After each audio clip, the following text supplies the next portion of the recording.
ground, don't disregard it. Strip you off the ground, show you what heart is. Standing strong and proud, nothing can knock it. Let's get it started, it's the hardest. Talk around, don't disregard it. Strip you off the ground, show you what heart is. Standing strong and proud, nothing can knock it. Let's get it started. Yeah, get your boots ready. We're about to go on a trip where we wrestle, nobody settling or calling it quits. You're here for the grit, betcha this stuff is amazing. You're stumbling? Welcome to the bump in the apron. Step into it, the hardest part of the ring. Here to bring fun, yeah, in this art he is king. It's the best thing, making sure you don't tap out. Don't go soft with the hardest podcast out. And it's not just another one, it's clear. Off the rest, in this content, none contest. Take the nonsense off the steps. You know it's nothing but pure gems when it's coming off the chest. Get it? Now it's time to sit and relax. Get your mind blown away, ain't no skipping this track. Have you paying more attention, no listening gap. Get everything I ever wanted, no giving it back. What's up, everybody? Welcome to the Apron podcast. I'm your host, the hardest part of the ring, Kyle Bird. How's everybody doing today? Hope everybody is having a splendid day so far. I mean, unless you know, unless you're one of the people I don't like, which I hope you're having a very poor day if that's the case. But there's not that many of you that listen, that are on that list. So, just kidding. Or am I? But no honor in that. But speaking of which, we got some Ring of Honor to talk about. ROH Glory by Honor 2003, the second iteration of this event put on by the Honorous Ring, and it was an interesting one, very interesting one, as is, you know, this time period for Ring of Honor, which is something I'm quickly realizing. Well, maybe not so quickly, but as I'm going through these shows chronologically, I'm realizing that, like, I mean, don't get me wrong, there's a lot of good stuff from Ring of Honor in this time period. But I'm slowly realizing that it's taken them a lot longer to work out the kinks than I than I thought it would. Why do I say that? It's not the wrestling per se. It's kind of everything around it. It's the commentary, it's the storylines, and there are some good storylines, not a lot. There's not a lot of cohesion. There's not a lot of what's the word? A lot of things kind of come and go. A lot of start and stops. We'll get into it in the episode itself, but it's very interesting, if nothing else, to kind of watch all of this unfold in real time. By the way, if you would like to come along that journey with me, if you'd like to jump on my shoulders and have me piggyback you through this oratory extravaganza that is the Apron Bump podcast, well, you're able to. Hypothetical person. You can go to apronbump.com and you can go to the episodes tab and you can filter to whatever era, whatever promotion tickles your pickle. And you can select Ring of Honor, and that'll bring you to all of the Ring of Honor events that I've covered so far. I started from the very first show, and I've worked my way from early 2002 up until now, which is where, you know, we're at the tail end of August of 03. Covered a lot of shows from Ring of Honor, and we've covered all of them so far. And it's always a sight to see. Lots of early 2000s shenanigans. It has a very Limp Bizkit kind of tone, if that's what you're into. These episodes tend to have a Chris Kirkpatrick chin strap and goatee. You know what I mean? But with that, I mean, what can you expect from this show? Where are we at really with Ring of Honor at this point? Samoa Joe's still the champion, still dominating, or is he? We got the culmination of this show. If you've been listening to these Ring of Honor episodes, you've heard me speak ad nauseum about the prophecy and how they've interacted with Samoa Joe. Kind of what I'm talking about. Like, Samoa Joe has been a part of so many factions. He was part of the prophecy, then he wasn't. Then he was a part of Steve Corino's group. Now he isn't. He's a baby face. He's a heel. He's a tweener. He's He's all over the place. Same with Daniels. Like I said, it's just weird kind of dynamics all throughout this show. But all that to say, we got the main event of this show, Samoa Joe versus Christopher Daniels for the ROH title. Probably the longest story they've told. Have they told it well? Don't know. We'll talk about it. Oh, and hey, we got CM Punk versus Terry Funk, which is what? It's exactly how you would imagine, by the way. No, not really any surprises. Well, actually, no, that's a lie. There are some surprises in that match, but it's a wacky one. It's a wacky one. We got some pure division stuff. We got the Field of Honor going on. We got new tag team champions being crowned on this show as the current champions, or the former champions now. AJ Styles and Amazing Red had to vacate the titles due to Amazing Red having a leg injury of some sort. So a lot of milestones on this show. So I might as well stop blathering along and let's get to it. But first, let Daddy give a shout out to my guest on this episode, James Charles Harris, JCH, from the Wrestling Should Be Fun podcast. Man, these guys, this podcast, they just keep shooting people at me. You got Ross, you got Dom, now you got JCH. And I wouldn't be having all of these people on my podcast if I didn't love them all so dearly, from their over the pond and their rosy red cheeks and their stupid king and their dumb snooker or whatever. But that being said, had a great old time with JCH on this episode. You can check out the Wrestling Should Be Fun podcast wherever you listen to podcasts. Also, great follows on social media. One of my favorite follows on all of social media at WSB Fun on Twitter and at Wrestling Should Be Fun on Instagram. I think I have that right. If not, it's in the description below. So go check that out. And yeah, apronbump.com. Follow me as well. Apron Bump all across the board. Let's stop diddling my nipples and let's get to the episode. Ring of Honor, Glory by Honor 2003 with myself and JCH from the Wrestling Should Be Fun podcast. I was listening to the podcast the other day, and did they? Are you a soccer commentator? Yeah, I do like some commentary work on my in my spare time, like for the local radio. I did like a sportscasting degree in Full Sail online. Okay. So I got like quite good experience from that, but then haven't really done well. I do like my probably 4 to 6 games a year, which is a bit of extra money, nice little bit of bonus money. But yeah, would you say you're better or worse than Chris Lovey and CM Punk? Well, I've got some notes on their commentary.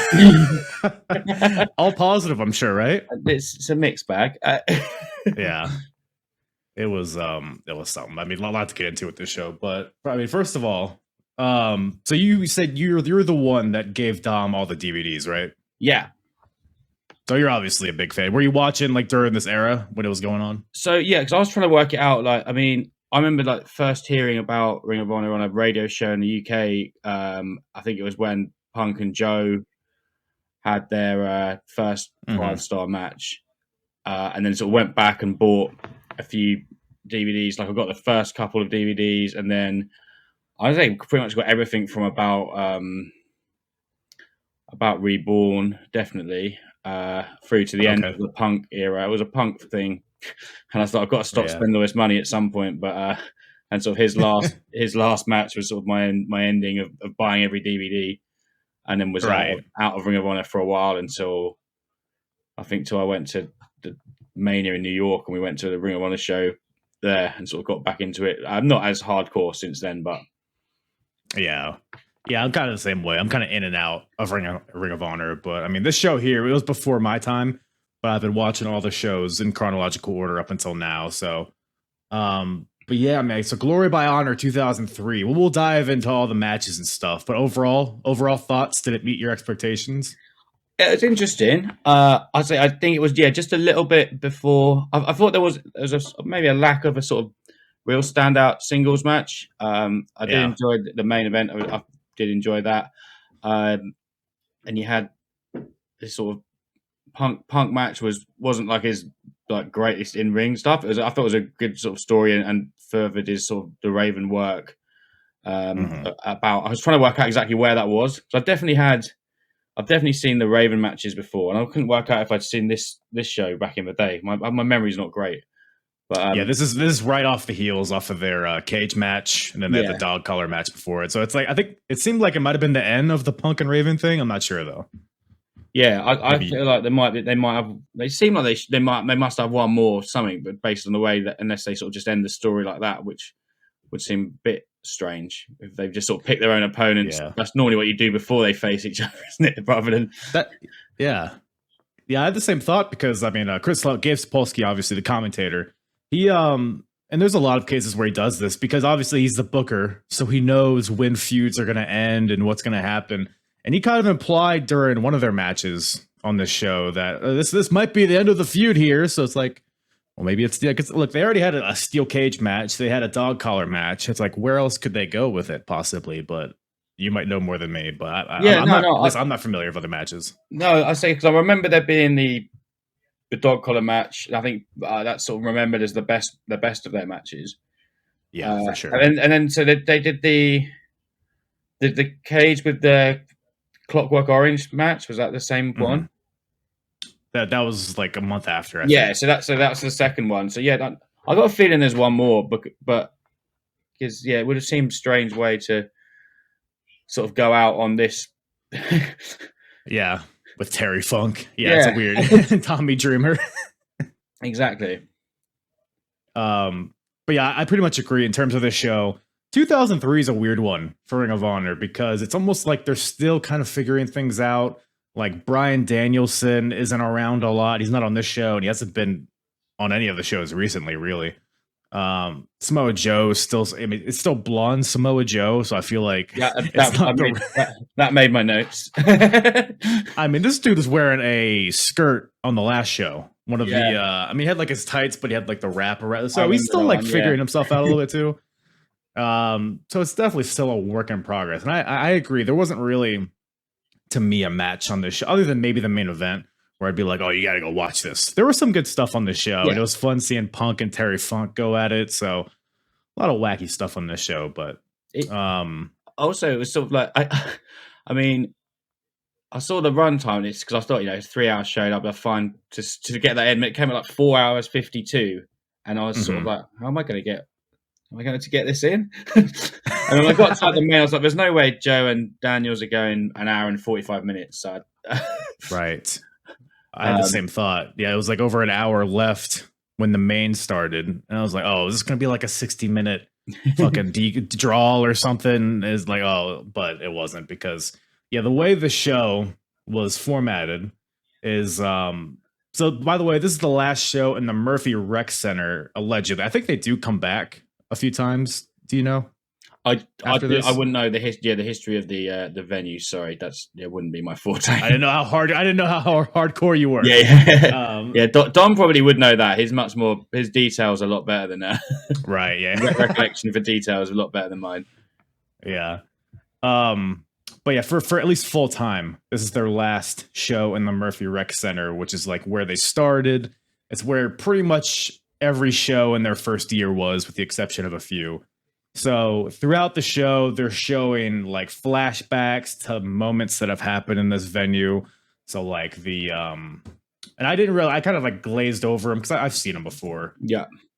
But yeah, they showed like Eddie Guerrero versus Super Crazy. They showed that first triple threat main event with Low Key, Bryan Danielson, Christopher Daniels. They showed Low Key versus Joe. They showed Low Key versus or Low Key winning the first ever Ring of Honor World Title, Paul London versus Michael Shane in a street fight. And any of these moments stick out to you, or do you remember any of these? Yeah, I remember a lot of those. Yeah, I remember the triple threat, definitely, and Michael Shane, Paul London. I definitely had a few of the DVDs with their feud, and remember enjoying that. Just a sort of like, buying. I think I must have bought like a sort of 6 to 8 DVD sort of. Like this first show, Crowning a Champion, was definitely on their Round Robin Challenge. Just sort of off the top of my head, a few and then sort of started from what the point it was at, or the point where I'd really wanted to get into it, and then bought everything for So we used to wait, but buy like 5 at a time, and then save up, and then because they take about a month to ship from the US at that point. That's patience. And it's like got to avoid the spoilers. Well, right, it's a bit easier without social media. But I was trying to play on the forum like pick'em games as well, but without looking at the results. Close your eyes, go peek through your fingers. So it was nice to see those older moments. But yeah, the first year or two of Ring of Honor is a little bit lean in these moments, but they showed the good stuff for sure. But yeah, man, this show kicks off with a Colt Cabana promo. Should get a few of those in this show. Says he's going to make history tonight, but doesn't tell us how.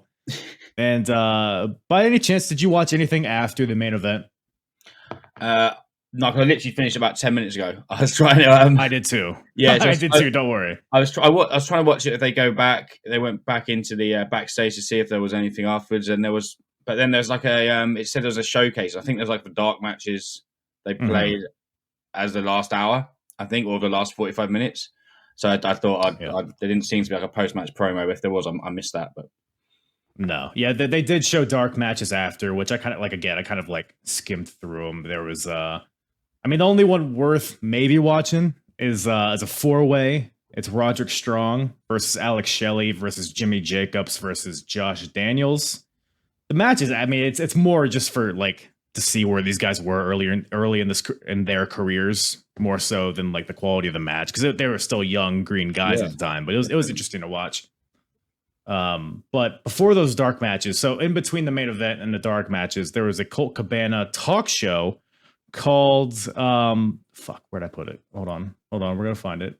Good Time, Great Memories. Sometimes Great Memories, yeah. And he had a Julius Smokes as his first guest. And you a big Julius Smokes fan? So I remember enjoying Julius Smokes, and he got physical in this. Like from my memory, it was just like Homicide's manager and the knocking around with those lads. But he came in and beat some kids up here, didn't he? Had his fedora, I mean, we'll get into it. But not a lot about that talk show worth noting. But I mean, here's a small clip of what you could expect if you were to watch it. The Rockwaller 2000 Chris is coming. Can you feel it? Oh yeah! It's just a lot of that. It's just a lot of that over and over again. So. You can measure if you want to watch that or not. Did Colt Cabana say he was going to have CM Punk on? He did. He said, I think he said he'd be his second guest or something. I feel that becomes a running gag at every show. Oh, I think, and it's not often that he appears, if at all. I feel like maybe one time eventually. Yeah, well, maybe one day. Maybe he'll bring it. Oh, probably not. You know, no one else thinks sorry, but yeah, in the beginning here, we get a few promos. So we get Dan Maff in his living room, it looks like, with a neck brace. with a really old phone. As obviously it probably had a brand new phone at the time, but I just, he had a couple of like promos in his house. I was wondering if he was going to get like an in-house attack, the amount of time they spend in his place. So. Damn it. Now I'm disappointed that didn't happen. But yeah, Dan Maff, I think it was like a month or two ago, him and Low Key had a match where it ended in a stoppage because Low Key kicked him in the head and they had to stop it, you know, quote unquote. Yeah. But I guess, what did he say? Dan Maff says he has a severe pinched nerve from a post-concussion syndrome. So he's wearing a neck brace, sitting in his couch, and he's, you know, being very serious. He's like, I hate you, Low Key. And then he's, you know, talking to Daniels because his Prophecy member, Christopher Daniels, is in the main event fighting for the world title. And like throughout the show, he gets updates from Alice in Danger. Oh, it's all silly, but the Prophecy. How much do you know of the Prophecy, and are you a fan? Well, I know of the Prophecy. They were mainly heels from my memory. I know they're the big. As far as I've seen, yeah. Yeah, they have a big feud come in with like the Saints comes up later, without giving too much away, which I remember enjoying. But yeah, I didn't like him, but not in like they're bad at their job. I just didn't. Yeah, I was their heels. I'm gonna boo them. There you go. Yeah, so they did their job. Yeah, so they did do their job, and obviously they're good in ring in talent, especially Daniels. There, seeing him, I say we'll get to it later on, but this sort of, in this sort of shape, and you think he can still go now, but back then he was like a different gravy, I would say. So smooth, Christopher Daniels. And that's, I mean, he's the number one contender, but he's also number one in the top 5 rankings. And they showcase those rankings in the beginning. Do you have a problem with the rankings? Well, no, it's just like because there's so often they switched I couldn't remember which stage we were at, because we had the top 5 rankings, you had the ring of contendership or something at some point, and then various different. You went. I saw at one point you even like appealed to a committee to get a chance at a title shot or something. I might have completely mixed two of them together there, but yeah. So I was in to see the top 5, and but you have to like go to court and present your case. Something like that. Yeah, I'm sure that's like one day. They used to like reinvent this system all the time, but man, they were trying, man. I mean, right to this day, I feel like people when they try rankings, it's like good in theory, but like an execution. I mean, I don't know. What's your take on that as far as like rankings in a scripted setting like this? I think, it's a good idea to try it, but no one seems to have quite nailed it yet. I guess like the best way of it's done is in something like the G1, which is sort of like a set tournament for a month or so rather than all throughout the year, because then you do have that set time, someone wins it, and then you move on, and they've got the contendership sort of thing.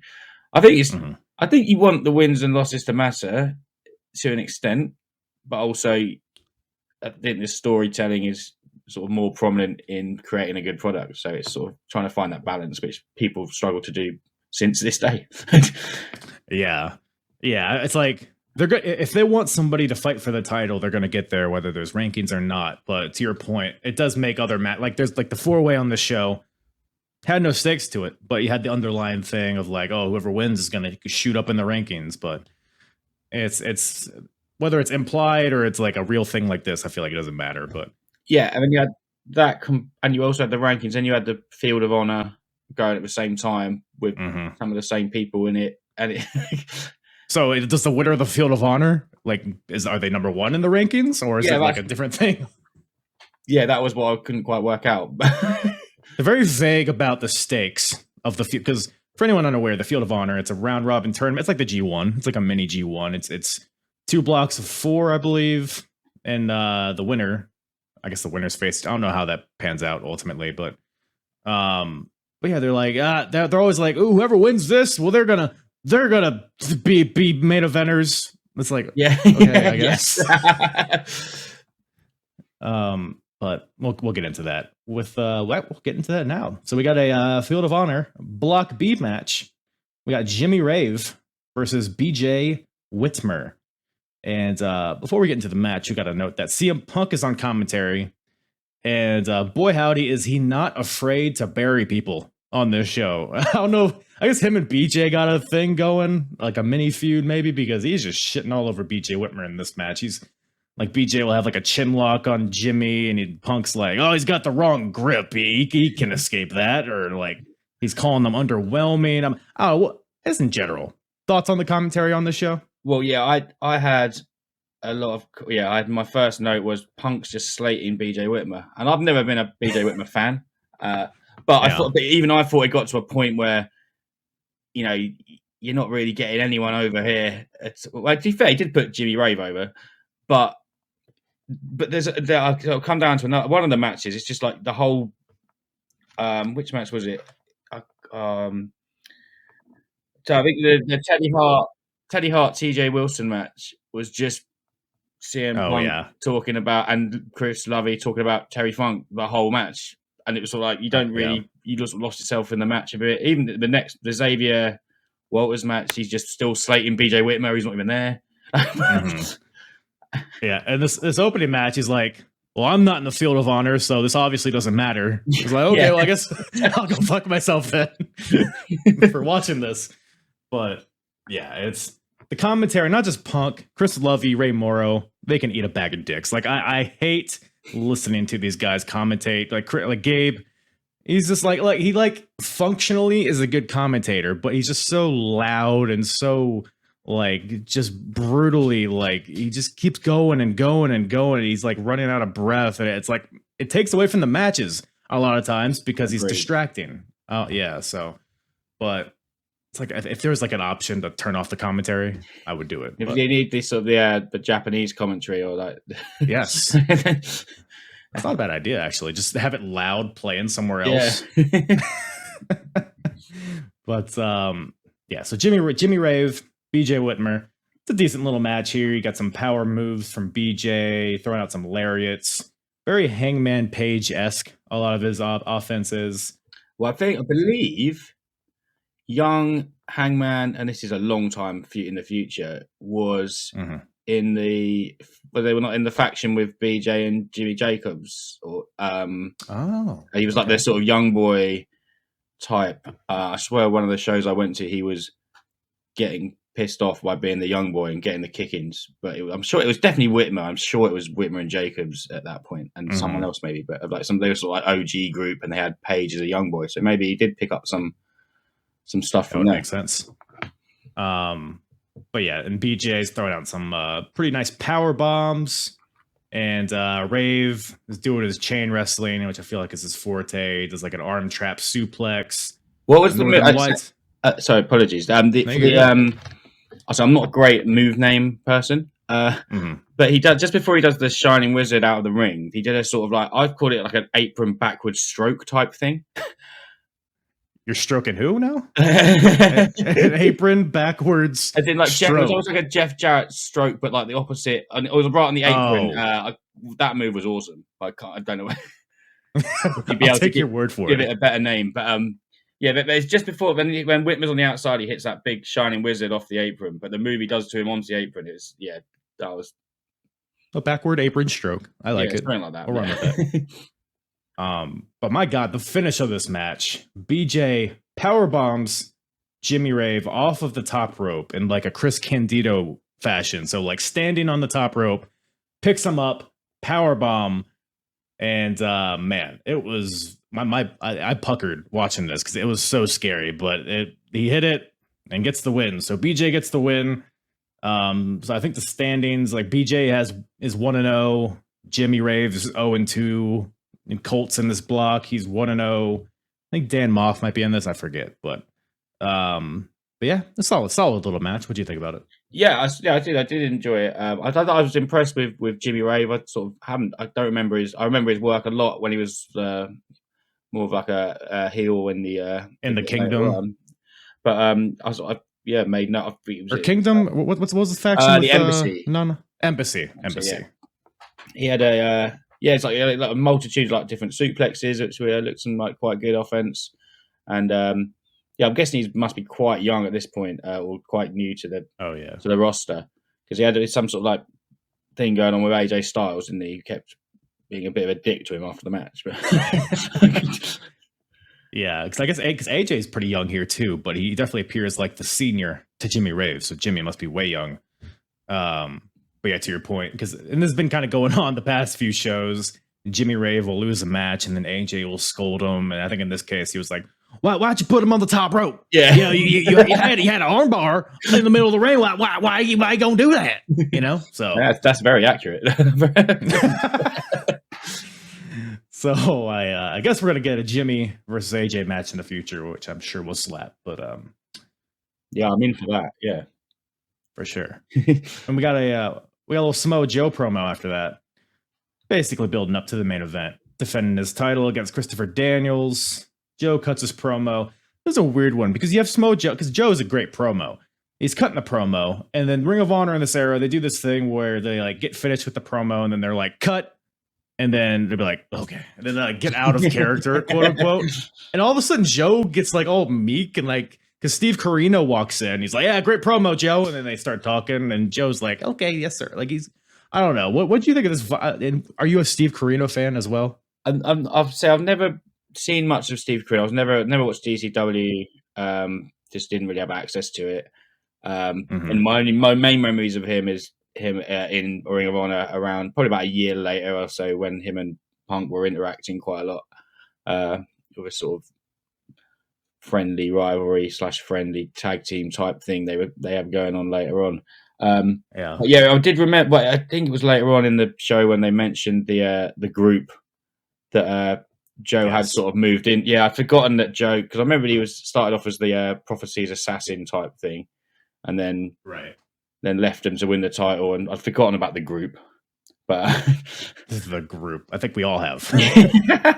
I'm in the process of watching it, and I forgot about the group. The C.W. Anderson and Michael Shane, who I think are both gone at this point. I don't know. But yeah, Steve Corino. So I don't know. You may or may not agree with this. I don't know. Are you familiar with Shane Douglas at all? Again, know of him. I guess if you didn't watch ECW, so maybe not a lot. I've heard a lot about him from my friend Rob, who is a big fan. So to me, Shane Douglas is a poor man's Triple H, and I think Steve Corino is a poor man's Shane Douglas. So it's like a reverse evolution. But that's just, I don't know, because he's very heavy with like the wrestling lingo. He's like, yeah, you really got over with the marks on that promo there, kid. Like, shut up, asshole. But whatever. But we have another Field of Honor match after that. Block A this time. We got John Walters versus Xavier. And Lollipop is there, James. Yeah. It's crazy that Lollipop is with Xavier, right? Chris Lovey he couldn't believe that Lollipop was with Xavier. You familiar with Lollipop? I feel like I've seen her once. No, but I do know she exists, but I don't know if I've ever seen her work. I'm sure she'd love to hear that. I think I might have seen it on the back of a DVD, so with like a Lollipop or something. Yeah. I can't say she left a lasting impression back in the day from what I have seen. Yeah, and one thing also I should mention is that these Field of Honor matches, before each match, they show like a tail of the tape kind of thing. It's always like some weird EDM music with like the guys like working out in the background or whatever, and it shows Xavier doing tricep pull downs, and then Lollipop walks in and is like, and then walks away, and then she comes out with them, and then but Xavier is like half in, half out of the Prophecy at this point. Allison Danger, who is with the Prophecy, comes out. He's like, "Why is Lollipop with you?" And she gets mad at Xavier, and it's I don't know, the Prophecy's in shambles here. But but John Walters is there too. Big "Let's Go Walters" chant. So I guess he's getting over with the folks here. Pretty heavy chain wrestling in the beginning. There was some fun spots in this one. I don't know. What'd you think of this one? Well, I've started off with remembering John Walters and remembering Xavier. My initial thought is I don't care about either of these people. But they did win me around. Like, there was some nice stuff in there, and by the end of it, there was Xavier. I think Xavier hit like a belly to belly over the top rope at one point, which I was like, yeah, fair play. Then there was a lot more of CM Punk hating BJ Whitmer. Of course. Gotta remind him. He did put over most of the other people in the competition, apart from BJ Whitmer at this point, because he was comments about Jimmy Rave and on all the guys in this match, and I think, and definitely Colt Cabana.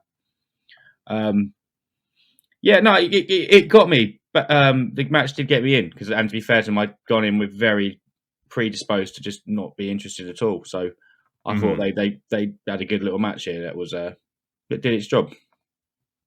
Yeah, I would say this is probably one of the stronger, just from a work rate standpoint, one of the stronger matches on the card. John Walters, I mean, they're both like very generic looking. So I'm with you. Like, when I see these two, it's like, okay, whatever.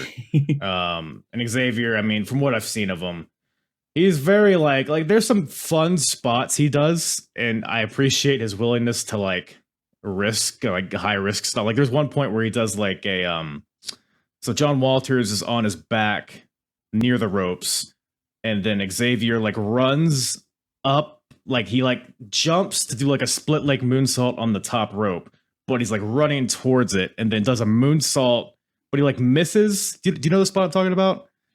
It was just very chaotic. I wrote poetry and split leg moonsault. Like I'm like forgetting now, like what exactly he did. I said I've got one where Walter sort of like a top rope backstabber. Is that the same? Yeah, well, yeah, that was a different one. Which is crazy. Yes. Xavier was sitting on the top rope. John Walters hits a backstabber, but he's on the top rope, so he comes like straight down. So it's like knees into the back of his neck. Whew. There's some good spots. Yeah, Walters hits a rolling spear, which looks pretty good. Little roll up. They traded roll ups for 2 counts. Walters hits a hurricane DDT, which I think they called it that. I'm like, no, I'm now forgetting. No, it's like a God, it has a name to it. It's like the guy's on his shoulders and then he drops him down into a DDT.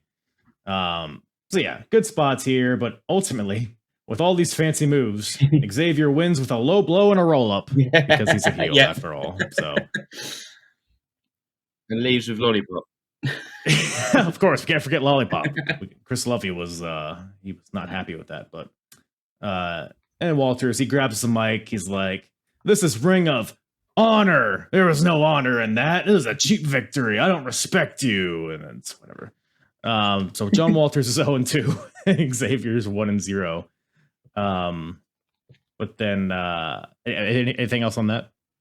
No, that was pretty much summed up. I'd say they did get me from a very lackluster, not from their part, but like what I was feeling watching it. I wasn't quite up for it, and they were I think they had a good match, and there was some exciting moments in there, to be fair. And also exciting moments in this next match, we got Teddy Hart versus TJ Wilson. Two Canadians making the trek to Philly. Both of their debuts in Ring of Honor. Did you by any chance see that recent Teddy Hart documentary? I've heard a review of it. I haven't seen it personally myself. Have you seen it? It's pretty wild. I mean, it was a while ago. Yeah. When I watched it, so I vaguely. The only things I remember is that he had like multiple girlfriends at the same time that he lived with, and he also had like 30 cats. Yeah, maybe more than that. The last time I saw him, I think, was in we saw him at the last Mania in New York in an indie show, and he like threw a cat in the air and caught it because I think the cat's so drugged out. And then we saw him on the concourse at Mania, and I'd had a few drinks that night, but I'm pretty certain he had the cat in the concourse at WrestleMania, which I'm not sure how he got in, but he's Teddy Hart, so he seems to be able to get away with it. Therapy cat. Therapy cat, obviously. But yeah, in the documentary, he'll take each cat and like make it do a backflip and then catch it. Is like, okay, I'm sure the cat likes it. Yeah. But no cats here. Only CM Punk on commentary. Like you said earlier, it was hard to pay attention to what was happening. To be fair, there wasn't much particularly exciting happening in this match, but man, Punk took this time to really build up to his match later with Terry Funk. Says that he's going to cripple Terry Funk later, and Chris Lovey is like, "Oh, how can you do that?" Such like he's like a cartoon character. It was obnoxious, but the crowd was pretty receptive. So it was very like chain wrestling heavy in the beginning. A lot of submission counters, some pretty innovative like DDTs and stuff like that. And Teddy Hart ultimately hits a flying DDT from the top rope, which looked pretty gnarly, followed by a shooting star press for the win. So Teddy Hart gets the win. And it's just fun to see both these guys so young here. Yeah, there was one really nice. I think I didn't write down who hit it, which, but I'm pretty sure it was TJ hit it. But he hit like a rolling German into the dragon suplex. Yeah, that was pretty. Oh, that was awesome. I'd agree with you. Most of the time, I was just taken out of it by Punk. I mean, he is a good he is good at building up to his match, and he's a good sort of promo. But maybe this isn't the right time to be doing it. I'm sure. Well, you know what's interesting? Because I'm pretty sure they do the commentary after the fact. They do, definitely. They definitely do, yeah. At this stage. Maybe they like, this match was the shits. Let's use this match to build up that match. So, whatever. But. Yes, they could have easily done re-record of the commentary if they didn't like it. So they must have thought it was more important to build up, even though people have already bought the DVD. So I'm not. Yeah. I'll get a turn off before Punk. Right. Gonna hit rewind on this one. But Teddy gets the win here, and then he walks behind the curtain and runs into Special K, who, first of all, I mean, Teddy, if there's anyone meant for Special K, it's Teddy Hart. Exactly. Good Lord. I don't know if he eventually becomes a part of it, but by golly, he should if he doesn't. It's hard. Sometimes it's just like there's 1,000 of them, and it's like, oh, Teddy Hart might be in there. Yeah. It was, and they all just sort of take the piss out of him for not being able to be a high flyer enough, didn't they? It's like this motherfucker just won with a shooting star press. What do you want? Just because he did some arm bars in it. But, well, whatever. Yeah, Special K is not happy with him. But that'll come into play later. It so, will do. We get a Raven promo. So he says that his match with Steve Corino is going to be Raven's Rules. Which, by the way, so we kind of alluded to it earlier. It's a CM Punk Raven feud. So this stage of it, CM Punk and Raven both get to choose each other's opponents on this show. Raven chose Terry Funk to face CM Punk, and CM Punk chose Steve Corino to face Raven, which is this next match. But yeah, Steve Corino versus Raven. The high point of this, honestly, is probably the introduction, I would say. Bobby Cruz, who is would go on to be the permanent ring announcer. I think to this day he still is. But I think at this point he was like Steve Corino's personal ring announcer. Okay, yeah. And so the last time Steve Corino had a match, I think it was his match with Homicide, Bobby Cruz like ran down all the championships that he won. And it was like 5 minutes where the SPWA middleweight United States, like it was like all these fake sounding titles. But this time, Bobby Cruz runs down every person that Steve Corino has beat, which is fair play to him. Kind of an impressive list. I mean, you had like Samoa Joe on there. You had Sandman on there. Who else? Didn't have Raven. No, not Raven. Not yet. Not yet. Not yet. Rodney Mack. I mean, just the tops of the tops. So, and then we got Raven coming out. Bald Raven, which I believe it was like an angle on TNA where he got shaved by James Mitchell. Yeah, so I was doing some research into like trying to work out where in the timeline of the Punk Raven feud it was. And apparently that they'd wanted to do the hair match Punk v Raven, but TNA said no, we're going to do it. Yikes! I don't know how true that is, but it seemed like that TNA basically nixed it and said nah, and then did it themselves. That's so funny. What are you going to do? Put his hair back? That's so funny. I hope that's true. It's true in my head. Whether it is or not. I'll take it. It's true. Yeah, Bald Raven is a sight to see. He looks straight out of what did Punk say? Like out of a concentration camp, a line. But yeah, the match itself, I don't know. It didn't really do much for me. What do you think of this one? No, it was sort of pretty unmemorable, if I'm honest. I didn't have much to write down. And not, I only watched it this morning, and I can't really. I watched it last night. Outside of the finish, I can't really bring much to the. But it's Raven's Rules, James. There was a chair, I think. I mean, it was kind of by the books. You know, Steve Corino beats on Raven for a bit. Raven makes his comeback. He does all the classic. You have the clotheslines, the knee lift, the corner bulldog. And then we have all sorts of shenanigans here. And we should say Steve Corino is with Simply Luscious, who is going by her real name, Veronica Stevens. So Veronica's with Steve Corino. Also Guillotine LeGrand, I guess is like an ECW guy. I don't know. Yeah, I couldn't work out who that guy was. Even when he said his name. Okay. Didn't seem important to me. So I breezed on by it. At some point in the match, Stevens gets in there and Raven puts her over his knee and spanks her because that's what you do with women in the wrestling. Corino locks in a Cobra Clutch onto Raven, takes advantage of the distraction. Raven tries to roll out. Corino holds on, but Raven eventually does fight out, hits the Raven effect onto Corino. But by God, CM Punk storms the ring, pulls the ref out, and Raven chases Punk around the ring into the ring, runs into a super kick from Steve Corino, and Corino pins him 1, 2, 3. So Steve Corino now adds Raven to that list. It was Steve Corino using a super kick as a finisher at this point?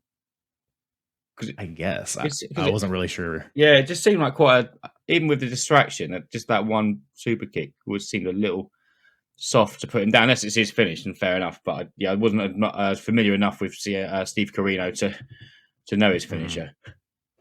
Yeah, I couldn't tell you really either. I mean, feels like every match I watch of his, he loses. So I wasn't sure. That Cobra Clutch, I believe, is usually what he uses to finish off matches. But yeah, I guess, maybe they're playing off of the distraction. It was like a flash KO of sorts, if you want to look at it that way. But yeah, for Raven, who had just been through all these wars and that Clockwork Orange steel cage match and the dog collar match, it's like, oh, boom, kick, you're done. Wouldn't survive in modern day wrestling if you can't kick out of a super kick. Not at all. But and then Punk gets back in there, beats him down. But Corino was pissed at Punk. He's like, I didn't need your help. And then Punk and Corino face off, and then Corino slaps Punk, and then Punk leaves, or I think he gets pulled away from by Colt Cabana or something, or the refs or whoever's out there. And then Raven and Corino shake hands. There's a weird dynamic here with the heels and the faces and who likes each other and who doesn't like each other. But apparently Raven and Corino have respect for each other, but neither of them like Punk is where we're at, I guess. It seems to be a lot of people seem to not like Punk. I can't blame them. Some things never change, right? Yeah. But after that, we got a 4-corner survival match. We got Chris Sabin versus Matt Striker with a Y versus AJ Styles versus Colt Cabana. So this is a period in Ring of Honor where they pretty much every show they have a 4-way match with it's pretty much the after, they put the card together and they're like, who's left? Who's a notable name that's left? And they throw them all in this match. But they're generally pretty good. And this one is a pretty fun showcase of all these guys. You gave Colt Cabana the ability to show some of his character work. He does he spit, he's on the apron and he spits at AJ, and then AJ throws his gum at him. And you got Colt Cabana does he goes to do a suicide dive, but then he just walks through the ropes and forearms them, which is funny. But yeah, there's a lot of fun spots in this one. Anything about this match catch your eye? Yeah, I really enjoyed this. To be fair, there was one bit when there's a couple of people doing some moves in the ring, and then just Sabin comes out of nowhere with a flying elbow. Literally, he's not on the screen. I can't remember who'd hit. I think the Styles hit Cabana or Striker, or one of them hit the other, and then just Sabin just comes flying in, and that was impressive. There's some really nice sequences, I think, between Styles and Chris Sabin. And then to me, Sabin was a standout in this, as much as I don't think I've seen him wrestle singles much. Obviously, been now more for his tag team stuff. But this is sort of, as you say, it's a great spot.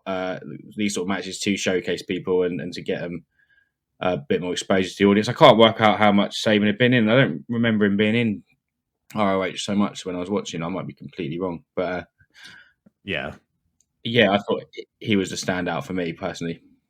I think at this point he's only been wrestling for a few years. And he probably, I think he debuted in Ring of Honor maybe towards the beginning of this year. And I don't know how long he stays, but yeah, with you, I'm not really familiar with his run in Ring of Honor, but he did definitely stand out in this match. He hits a top rope neck breaker onto Colt Cabana. Chris Sabin does. You got AJ counters a Alabama slam from Chris Sabin with I guess it looked like a Canadian destroyer. There's a lot of really impressive spots in this one. Matt Striker's another one, because Matt Striker is a guy that if people see the people in this match and they're he's the one that sticks out as who's that guy? And this isn't Matt Striker with the fucking chalkboard and the Lucha Underground commentator. This is a different Matt Striker. And he's very, I've kind of described him before as a less exciting version of Bryan Danielson. A little bit. And before this, his matches are very chain wrestling. It's very wrestling. It's very submission based. But in this match, he was throwing out a lot of like high flying stuff, like springboard drop kicks and lion salts. It appeared to me that he was trying to diversify himself and to try to like make himself stand out in a different way. Are you familiar with Matt Striker? Yeah, so that's the exact thought I had, because my memory of Matt Striker was similar to the sort of I sort of remember having a really long feud with John Walters, involving like the Pure title, that sort of thing. And I remember more of that sort of wrestler. And in this match, I had literally the same thought you did. This showed a different side of Matt Striker that I don't particularly remember. I'm not sure if he leaned into it much after this or before it. But he came across a much different, versatile wrestler in this match than he normally would, I thought. Yeah, I think the company has a lot of stock in him because I think it was the show before this, or maybe 2 shows before this, he faced against Just Incredible in like a street fight type of match. So they're like trying to like put him in different situations to like have different styles, which I appreciate, but ultimately didn't really amount to much, I guess. But I mean, I guess he had a pretty good run in the pure division, so that's nothing to sneeze at. But ultimately, Matt Striker is the one that loses this match to the Colt 45 from Colt Cabana. It looked brutal. A little butterfly backbreaker on the shoulder move, and Colt gets the win, and I guess moves up in the rankings, I suppose, because I think Matt Striker was in there somewhere. Matt Striker was number 3. Oh, of course. I did note the rankings down in case they came in. We got it on your wall, right? We got the top 5 rankings. You got those ones where you can move like the helmets you get. You can yeah. But yeah, fun little match there. Fun showcase. They always have to have like these scrambly matches, just do cool moves, and they accomplished that. But we're back with I guess we touched on Dan Maff and his stupid flip phone. But at this point in the show, he's getting updates from Allison, and he's like, "Wait, is Xavier with us or is he against us?" And he's like, "Oh, well, call me after a Daniels match." Yeah, it's just like I didn't see the point of 2 Dan Maff promos. You gotta get that update, man. This big ass head with this tiny phone. It was just it was a visual. It was a visual. Yeah, it was entertaining, to be fair, but not showing the. But that wasn't a part of the promo though, because the cameras were just they were a fly on the wall, because he gets off the phone, he like flips the phone down, and the guy behind the camera, I guess, is like, "All right, you ready to shoot the promo now?" And he's like, "No, I don't want to." And then I don't think we see him after that, or if we do, I forgot. But after that, well, first of all, Colt Cabana's cutting a promo. He's excited about his win. But CM Punk interrupts him, and he starts, because they didn't build up to his match earlier enough, so he's like shitting on Terry Funk some more. He's like, "Yeah, you're pilled. Yeah, you were in Philly.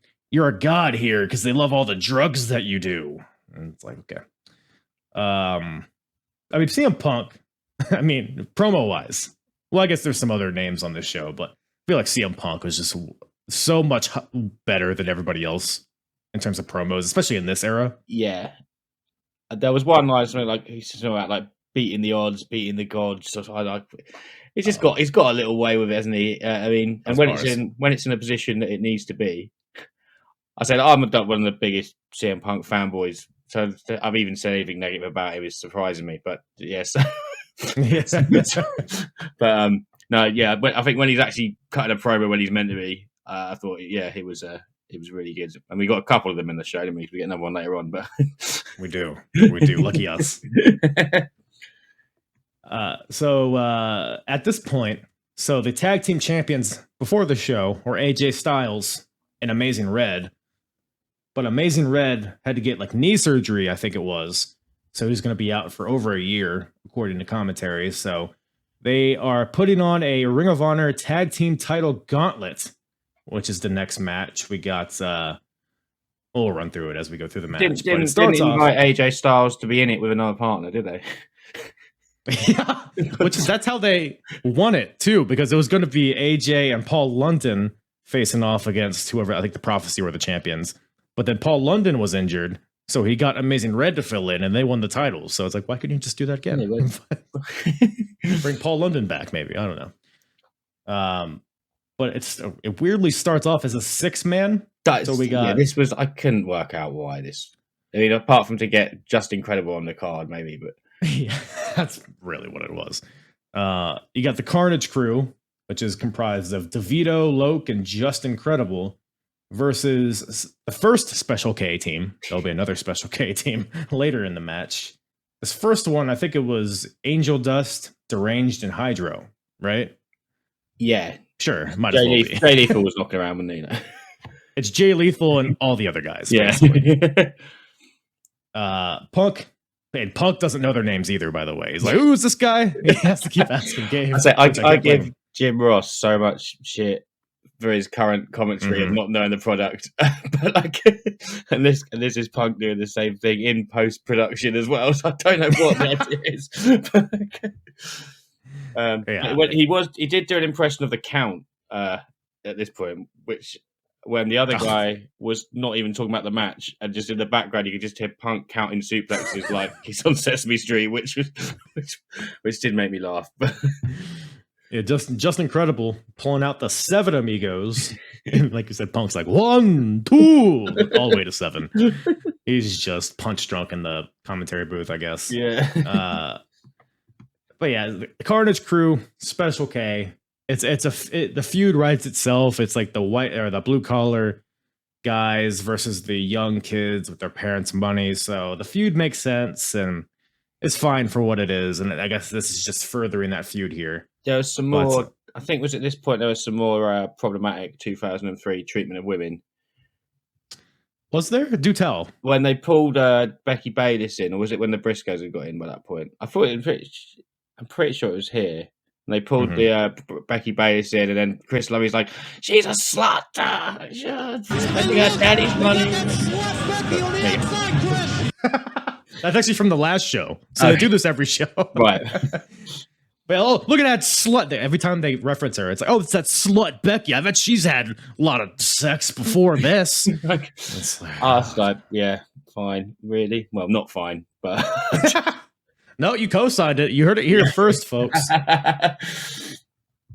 But yeah, so the Carnage Crew, they had this like crazy double power bomb onto one of the Special K guys. They like toss him in the air, catch him into like a power bomb neck breaker. They could have pinned him, but Just Incredible's like, no, let me tombstone him from the second rope. So they go to do that, like a spike tombstone from the second. But then the rest of the Special K guys interfere, and it's a schmoz. Everybody's fighting everybody, and the Carnage Crew, they got straps, which is a reference to the last show where Special K attacked them with straps in between matches, like during intermission or something. So, but that gets the Carnage Crew DQ'd. So Carnage Crew are eliminated. And Special K apparently is fine. They could stay in. And I don't know like how they chose which two to face off this next team, but it doesn't really matter, I guess. Yeah, you just got to take one to get subbed off. Like, yeah, they did, like they looked at like the sort of when you're playing the sort of SmackDown games or something, and whoever had the least power bar, they thought, well, we'll get him out because he's nice to go first. Yeah.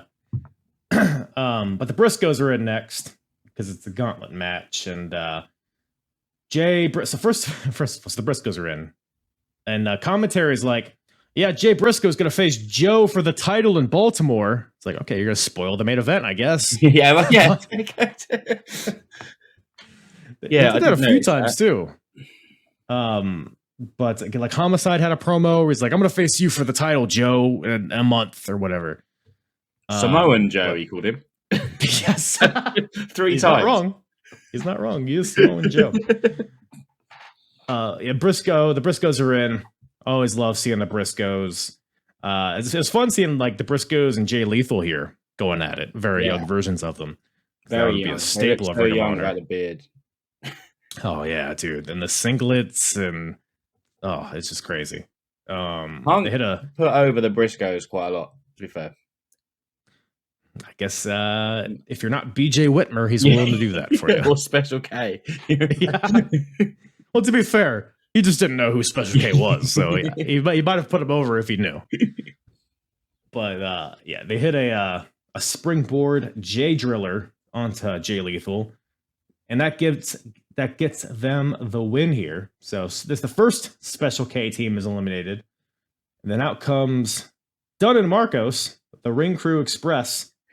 They decide to cut a promo before they get to the action. It was like, why wouldn't you want to pick the bones off the and the commentary even said that. But I don't know if you knew this, but Dunn and Marcos, they're gonna rock you like a hurricane, James. So, the top tag team in Ring of Honor, according to them, even though I think they have one win to their record, which, you know, fair play, more than I have. Dunn and Marcos, they get a little offense in. I mean, they're the jobber tag team. It is what it is. Ultimately, they get hit with a springboard doomsday from the Briscoes and get eliminated. You big Dunn and Marcos guy? Not so much. No, I didn't hate them. I think they come. I don't think this was their place, to be honest. My notes just was Briscoes destroyed Dunn and Marcos. As they should. And I remember Dunn and Marcos having pretty terrible gear throughout their entire career. I mean, look around. I mean, nobody has. Yeah, well, we just saw Teddy Hart. Yes, fair. I did make me think, like, I wonder what happened to some of these guys. Like, what? Like Dunn and Marcos? Like Dunn and Marcos and some of like the other Special K people who aren't Jay Lethal. Did any of them make it anywhere? Well, God, what's his name? Slim J is a prominent figure on Ring of Honor today. He's appeared on like AEW Rampage and stuff. Yeah. He's with what's their name? He's with Ari Daivari and Tony Nese. Trustbusters, yes. So he's not. I've seen some of his recent matches. I mean, he could still go. But to be fair, he's probably like 12 here. So. Yeah. So are Dixie and Izzy, who come in next, the next Special K team. And at this point, because Chris Lovey keeps bringing up Lucy, who was in the Second City Saints with CM Punk and Colt Cabana, who's Daphne. And she got attacked a couple shows ago, but nobody knows who attacked her. And CM Punk, because Chris Lovey keeps bringing it up, and Punk's like, you know what, if you're going to keep bringing that up, I'm leaving. So CM Punk leaves. Then Ray Morrow, thank God, comes back, the normal commentator in this era. So we are spared of... is Lucy and Daphne the same person? Yes. So yeah. You wouldn't know because you didn't see her on the show, but... Yeah. I'd remember Lucy. I mean, because I know they... I'm not going to say anything. Was she Lucy? I don't know if because I know she was in WCW. Was she Lucy at WCW? Or do you know? I'm not. Again, WCW it wasn't. It wasn't mine either. Yeah, I've seen like little clips of her. When we do quizzes and WCW comes up, I might as well resign. Always guess Vader. It's always a good call. So we got the Briscoes versus Dixie and Izzy here, which this part of the match is pretty fun. Like the match started to ramp up as it went on. Yeah. You got Jay hits a power bomb on Tanta Izzy. Mark Briscoe hits a moonsault. Dixie makes the save. But ultimately, Angel Dust gets back on the apron, distracts the ref, and Izzy distracts Mark. And this allows Dixie to hit a spring. You keeping track of those names, folks? Yeah. This allows Dixie to hit a springboard stunner onto Mark Briscoe for the win. If I didn't write it down, I wouldn't know who did what. I don't even know if that's right. I went with a more succinct numbers game catches up with the Briscoes. Yeah, I would say, you know what? You should be running this. But yeah, no, I did I thought it also kicked on the last and the next. The next pairing as well. It really jumped into action and it got me up and going this morning, that one. I would agree.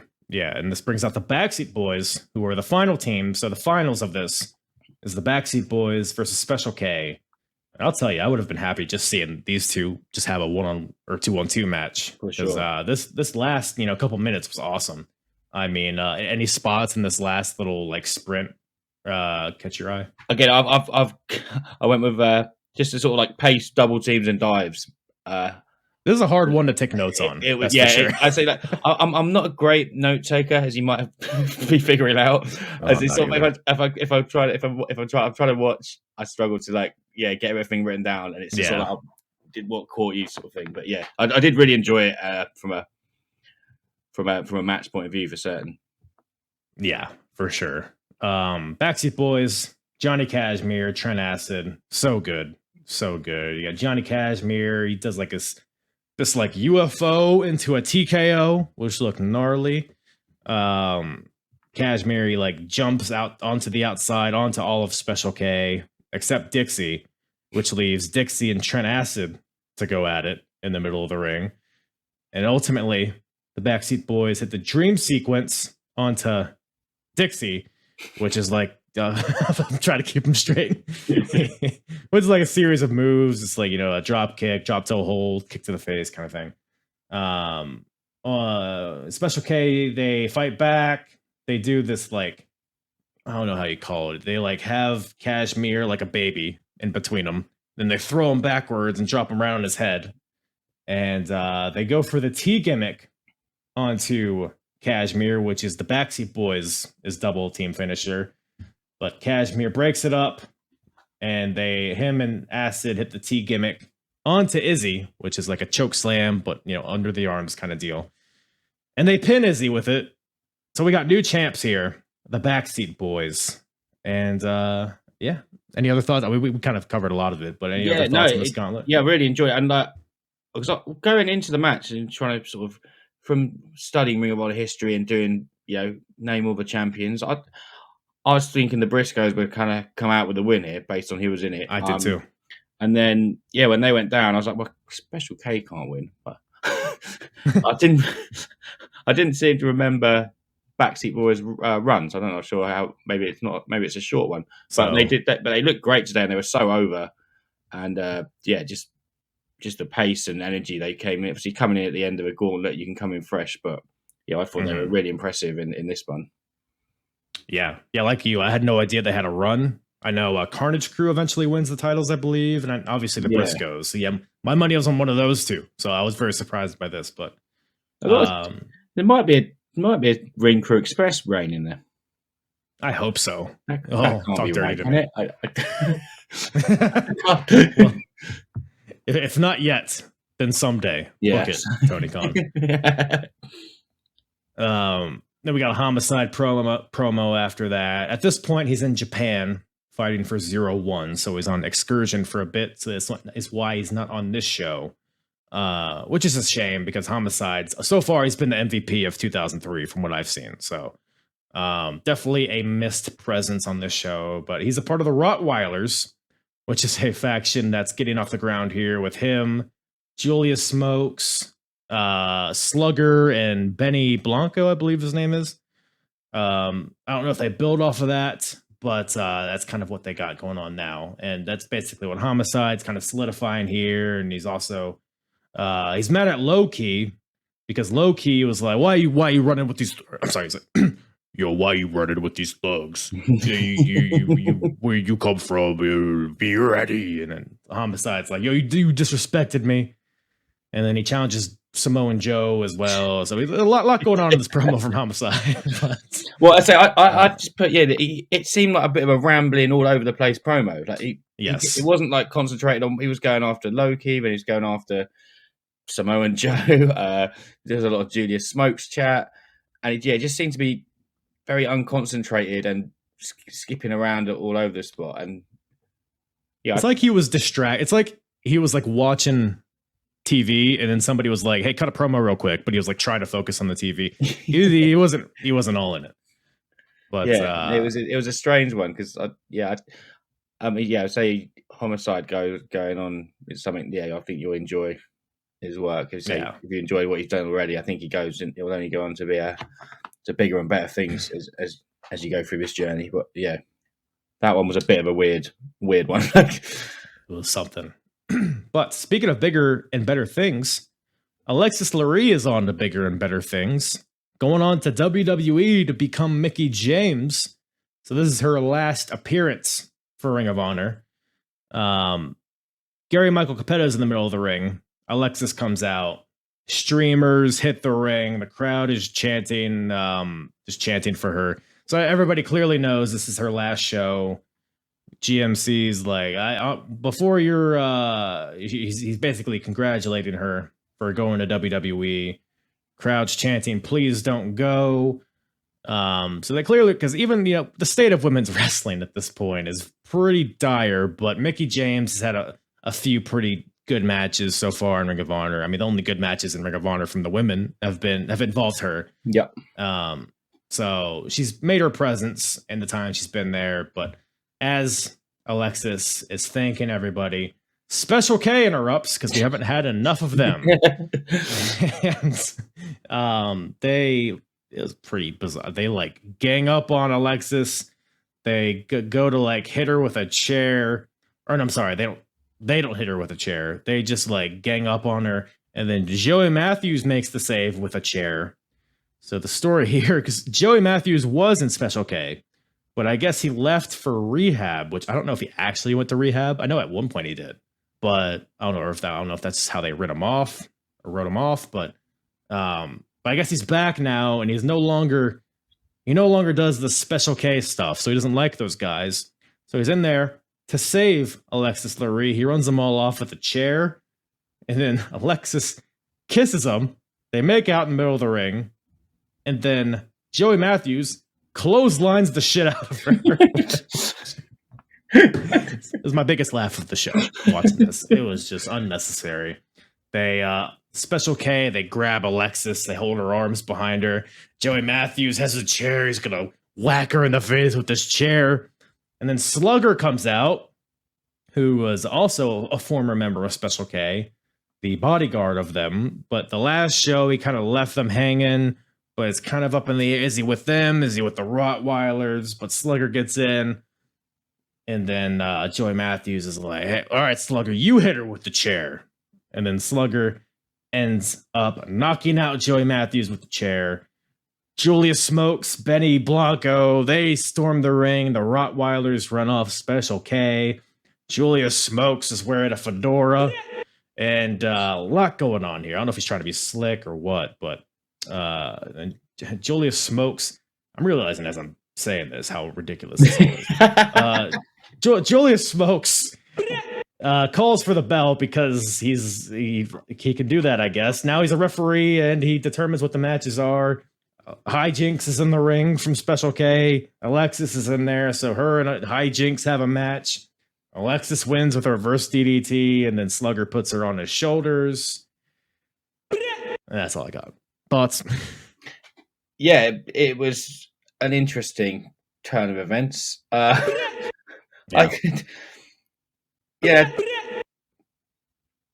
That's what this show is. It was. Continue.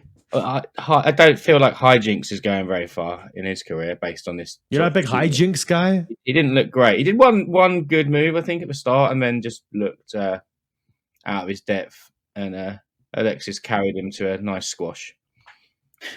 I should have asked you this earlier, but how many, without looking at any notes, how many Special K members can you name? Hydro, Angel Dust, Izzy and Dixie, Becky Bayliss. Is Lacey in it yet? You mean that slut Becky? That slut Becky, sorry, yeah. Yeah. I didn't know Hijinks was a thing. Deranged? There's one called Deranged, I think. Yes. He's probably like one of the better members. Him and Angel Dust, I feel like, well, other than Jay Lethal.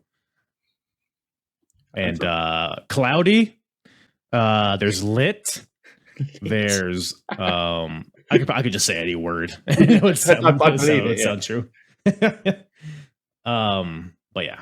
But from Special K to something a little different, we got Jim Cornette cutting a promo. This show is all over the place.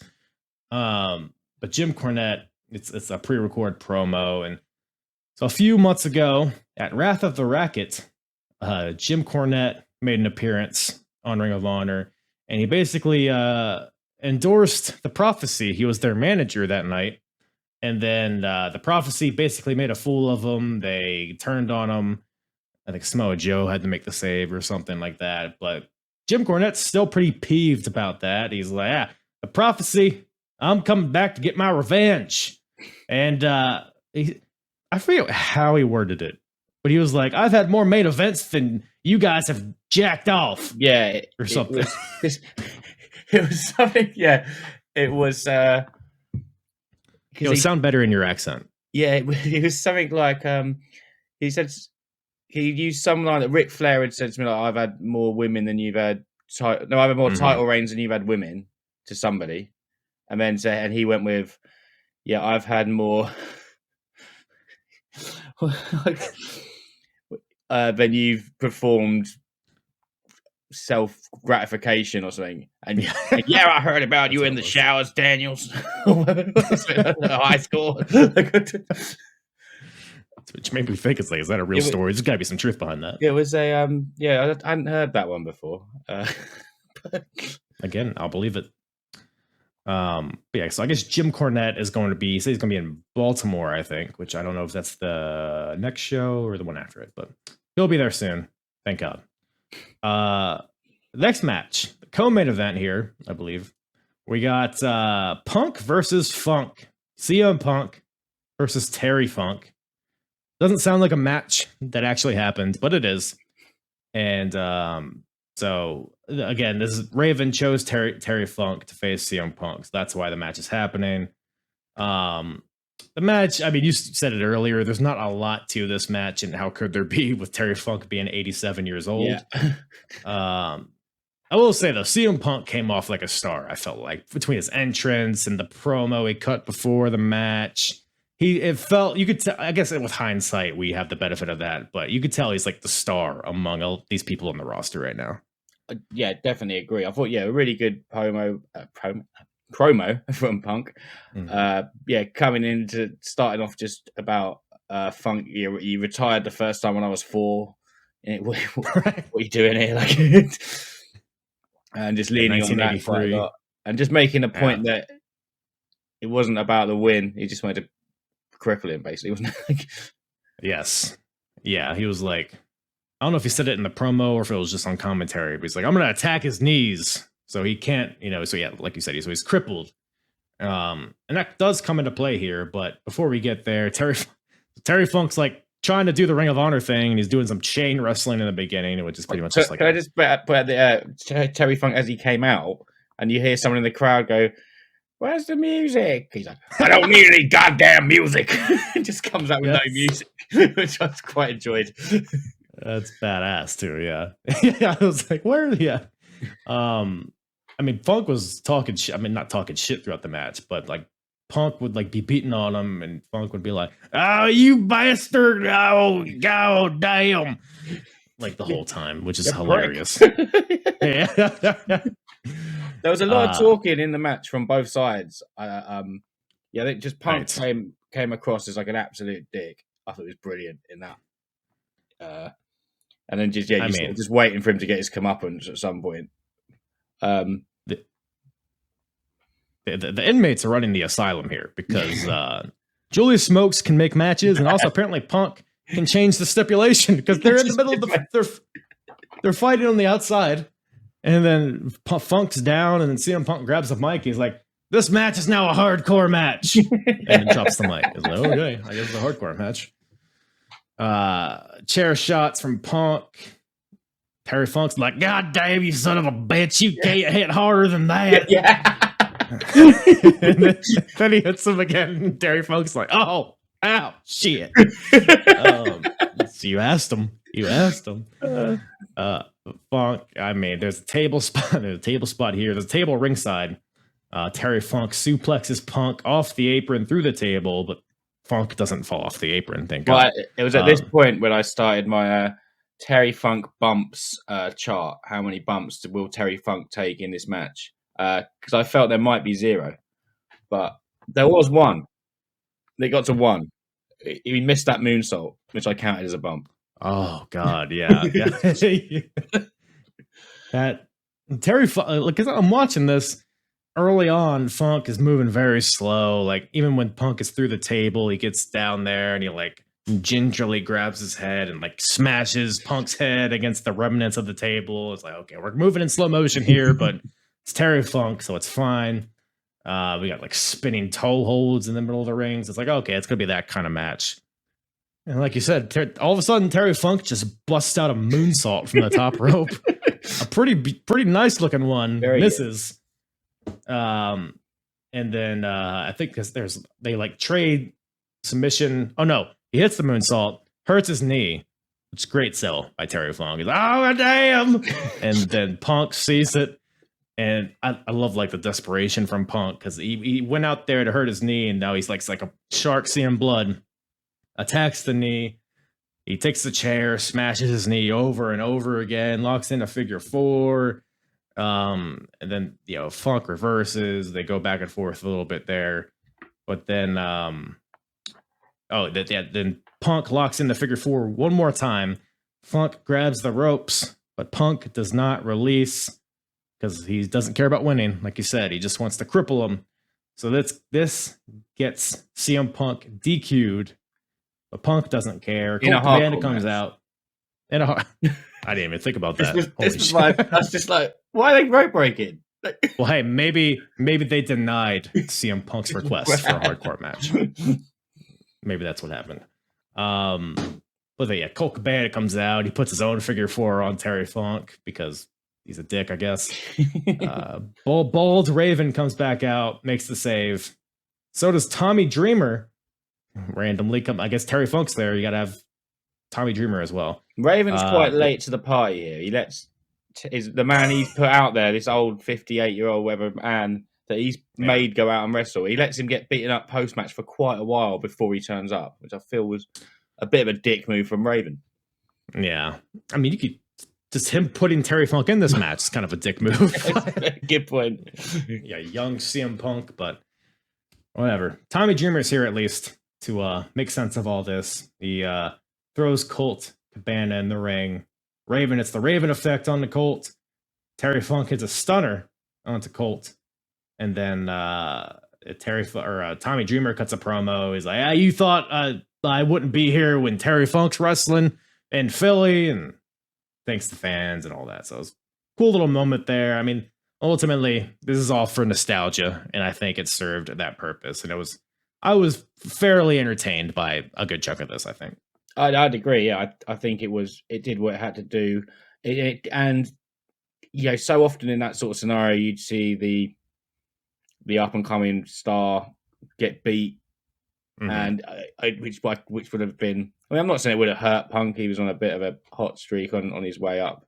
But I feel like there's no way you saw the physicality and the physical shape of Terry Funk that Punk should. I mean, I don't mind him losing by DQ, especially because it's part of a story he told that he just went to injure him, and he beat the guy up. And Terry Funk was very entertaining in taking his beating. And as he always is. And so it didn't really lose much from. I think Punk gained from it, which is what when you're bringing in these. Veteran people, you want them to get. I always think you should be helping the younger talent. I mean, get over at some point rather than just bury them. So I thought they did its job completely. Agreed. But that brings us to the main event. We got the Ring of Honor World Title on the line. We got the champion Samoa Joe defending against Christopher Daniels. So, first of all, I mean. This is probably my match of the night. I love this match. Very if there was a match that because I knew Samoa Joe was going to win, but I mean it still gripped me. This match, there were some fun moments, especially towards the end. But I mean this match has been building for like over a year at this point because, and you kind of touched on it earlier, how Joe was brought into the Prophecy as like an assassin, but Joe didn't really he didn't align with the Prophecy and what they were about because the prophecy is very anti sportsmanship and anti Ring of Honor, like what they're all about. But Joe is very much like a guy's going to shake your hand after and before the match. But Joe was there because he was getting paid. But then ultimately Joe went over and joined the group with Steve Corino and CW. That was a stupid faction. But so they had a faux breakup there, but there was never really a moment where it's like, oh, fuck you, whatever. So, and then Xavier wins the title in between all of this, which kind of left Christopher Daniels is almost the secondary guy for a while. So it's been a weird build, especially like when I laid that out in the beginning. You might think like, oh, Joe's like the guy that's breaking off from the guy that's abusing his power in the faction. But it felt like Christopher Daniels was the babyface here. I mean, am I wrong? Yeah, that's what one of the things I was trying to work out what stage of the prophecy storyline it is, because they were obviously Daniels was a very popular wrestler, popular star, but not having Xavier with him I think helps him if they're trying to make him babyface, because he was a lot less likable from my memory. Again, did his job well tonight, but I seem to remember him having a bit more heat, whereas Daniels, I think the crowd, it didn't seem like massively Daniels right at the start, but as the match went, and I think like this is something. This was something I wanted to ask actually. As you see these sort of like, I think was this like the 6th or 7th Joe defense? I think I looked it up afterwards. Something like that, yeah. I sort of think as they sort of get more and more, have you sort of sensed the crowd wanting to see this reign, like be there to see the reign end? Because as the sort of reign goes on, I feel even some of the heels, when you think there might be a title change and the crowd like, oh, we might be here for that title change, as the reign gets longer and longer, that some of the support will get. I don't think it like ever like properly anti. Joe could always sort of flip between, as I'm sure you'll see or might have already seen. But I just sort of got the impression that the crowd were like, oh wow, we might actually see a title change, and this company doesn't do that very often, and as well as being with a popular wrestler like Daniels. Yeah, I mean, Joe, I forget like what month he won the title in, but I mean, he's probably been champion for like 6 or 7 months, because they have roughly one show a month, I guess. So that would make sense. But so I don't know if it's really reached that territory of like a legendary reign. I don't know, because Xavier had a pretty decently long reign. I don't remember if that was longer or shorter than where we're at now with Samoa Joe. But I mean, Joe and Daniels, they've been like the pillars of this company so far. So I feel like, especially Daniels in particular. So I think the crowd, especially with the Murphy Rec Center and this being like where it started and being the last show, it's like, okay, this would be a perfect moment for Daniels to win. So maybe that's why the crowd was so like on the edge of their seat. And I think it's also a testament to how well they like built this up like within the match too, because Joe was like dominating early. And commentary was suggesting that maybe Daniels was like trying to make Joe punch himself out, which sure. So that made me like after the match check the match times of what he'd been doing for his title matches, because obviously like I'm sure people know he goes on to have some long matches in the future. So I thought, well, wonder if he's been winning all these matches in like 5 or 6 minutes, his early matches. I mean, because the people he mentioned wrestling, like you sort of Dan Maff, BJ Whitmer's, they're not quite the top level guys. But I think there was 1 or 2 were like around the similar length to this one had been. But it was an interesting sort of part of the story that the commentary was bringing. Yeah, I guess he hasn't really had a lot of, unless I'm forgetting, because this match here, it couldn't have been more than 20 minutes, I don't think. I think it went about 15, according to like Cage Match when I checked afterwards. But especially when I was expecting it to go an hour based on the timestamp. So I was like, oh, it's over now. So yeah, we're weirdly short here. I don't know if they had like a time to meet, but as far as Joe's reign, I mean, like you said, BJ Whitmer and Dan Maff, he hasn't had a lot of epic matches really. He even had a match with Paul London that was kind of whatever. He had a great match with Homicide, which I think Homicide did reference in his promo. That's probably his best defense so far that I can remember. So I don't think he's really reached that point of like the dominant, like the aura hasn't really been built around him, at least not from what I'm seeing.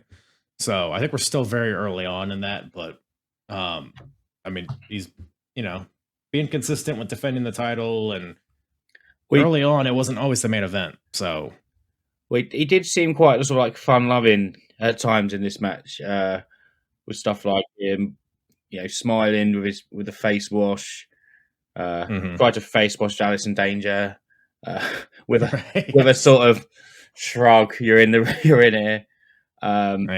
And then even when he had the after he got out, when Daniels tried the Olays, and the ref tried to stop him, and he started clapping against the ref's hands, so the ref was joining in the Olay claps before he hit Daniels in the face, which was it seemed a lot more jovial than the Joe I remember from back in the day. But Samoa jovial, yeah, but yeah, I agree. Again, Joe's still he's still blonde, he's still figuring out his thing, but yeah, like you said, the old leg kicks against the barricade, all the classic Joe stuff. Beats on Daniels for a while, but then Daniels fights back, hits all of his big moves. The Blue Thunder Bomb, the best moonsault ever. Both of those get 2 counts that the crowd's all in for. So the BME was right on the cusp. I felt the ref quick counted, but it was yeah. Review the tape, but it was it was very, as you say, very much like wrestling style babyface from Daniels, like fighting from underneath. Yes, and you get cut off after one sort of thing. I mean, he got caught again with a power slam by Joe, and then all his sort of comebacks would get cut off quite quickly before you sort of reach the finishing stretch. Mm-hmm. Which, I mean, you could argue that's probably where he thrives as the babyface, but at least in the ring, I guess, because he's a good promo as a heel, but. But then Daniels hits the Angel's Wings and 1-2 kick out, but then the bell rings and the ref's like, no, it was 2. And then everybody's confused. But then Joe eventually locks in the Coquina clutch. But Daniels fights out of it. But then Joe hits the Island Driver for the win, which if anybody's unfamiliar with that, it's like I don't know, how would you describe it? It's almost... It was also like a sort of sidewalk slam type, but coming from a higher angle. Yeah, like a power slam. Yeah. Yeah. Again, it's not a good move. Apologies. I just like watching you squirm to try. Yeah, it's fair. I've even written down Island Driver. I had it. But that gives Joe the win. And really fun match. Probably Daniels. I mean, just off the top of my head, I can't think of a better Daniels match up to this point in Ring of Honor. He's had a couple good ones, but this one was definitely... This felt like a big time match, even though it was pretty short. I think maybe it had another gear to it, but I had fun watching this. Oh, definitely. I thought it was fantastic. And what was your thoughts on the bell ringing? Do you think that was deliberate or just a... I don't know. Because the crowd went mad when they heard the bell. I think... I'm trying to remember if there was a promo where they referenced it after this. I don't remember. So I don't know. I think it might have been accidental. Yeah, that's what I would guess with. They didn't seem to play into the rest of the match, really. So for that reason, I think it was accidental. But it's, again, a testament to how good the kickout was and how convincing that it could be the end. So yeah, I'm a massive fan of a late kickout done well. One of my big knees are probably my favorite things in wrestling, and this thing specifically. Yeah, this is right up there in the kick out. Believable kickouts that you bite on something. Even though I knew who'd won, I still was. Yeah, there's always a split second. It was like, oh, maybe I just forgot that Daniels won the title here. Yeah. But yeah, man. So that brings the show to a close. Any other thoughts on Glory by Honor 2? No, I think it's pretty much been covered in quite a lot of detail. I say there was quite a lot of looking back on it match by match. It seemed like a stronger show than sort of looking back on it as a whole. I don't know whether it's because there was so many weird promos and Dan Maff's phone and and things, and Homicide rambling on like a madman. But actually looking back at the matches, I say Punk Funk's not going to get your 5 stars with Meltzer, but it was a really enjoyable to see that a Punk at this stage of his career just sort of owning that character and having that the sort of straight edge leaning on that, but as a dick, which I think he's pretty well served at being. And then the main event was great. I really enjoyed the closing stage to the tag stuff. Chris Sabin, most of the matches, to be fair, looking back on them, were good fun to watch. Yeah, it's like I said, it's still kind of a building building period for Ring of Honor, but you see the talent there. And yeah, good matches here. But yeah, man, once again, thank you for taking the time to watch this. I know it was a long watch. Well, I guess, without the flashbacks and the dark matches, it wasn't too long, but where can everybody find you? And are you an official member of Wrestling Should Be Fun, or are you just like a reoccurring guest? No, I'd say no. I'm an official member. Okay. Yeah, I'm not good at anything remembering. We are at WSB Fun on Twitter. No, or is that Instagram? And at Rest doesn't sound like it's official to me, folks. No, well, I'm not allowed on the socials. Occasionally, get to do a takeover if I go to a show. Right, but yeah, Wrestling Should Be Fun. Don Van Dam running the Instagram. He does a great job there. Twitter, Roster Boss Casey. He's the main man on that. And apparently we got TikTok now, which our boy Oscar is. That's all you, right? I tip in on the podcast and make cricket references, but well, maybe you can explain cricket to me sometime. I couldn't get one in today. No, I was trying to do one for Dom, but I couldn't find a way in. Well, if let's see here, we can figure something out. If BJ Whitmer was a cricket player, who would he be? Adam Live. Right. Just because I hate him as well. Yep. Once again, thank you to JCH from the Wrestling Should Be Fun podcast for joining me on this glorious journey. That's what the show is called. It's Glory by Honor. Fun time with JCH, as always had a fun time with the Wrestling Should Be Fun boys. Go check out their podcast wherever you listen to podcasts. Follow them on all the social medias, all of that in the description. Follow me if you want. If you don't really blame you.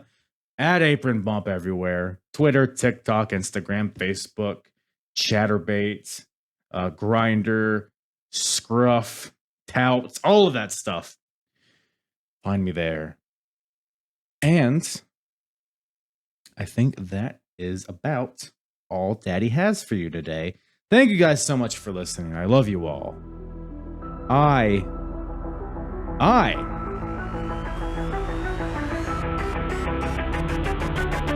am hard. Yeah. And the hardest, talk around and disregard it. Strip you off the ground, show you what hard is. Standing strong and proud, nothing can knock it. Let's get it started. It's the hardest, talk around and disregard it. Strip you off the ground, show you what hard is. Standing strong and proud, nothing can knock it.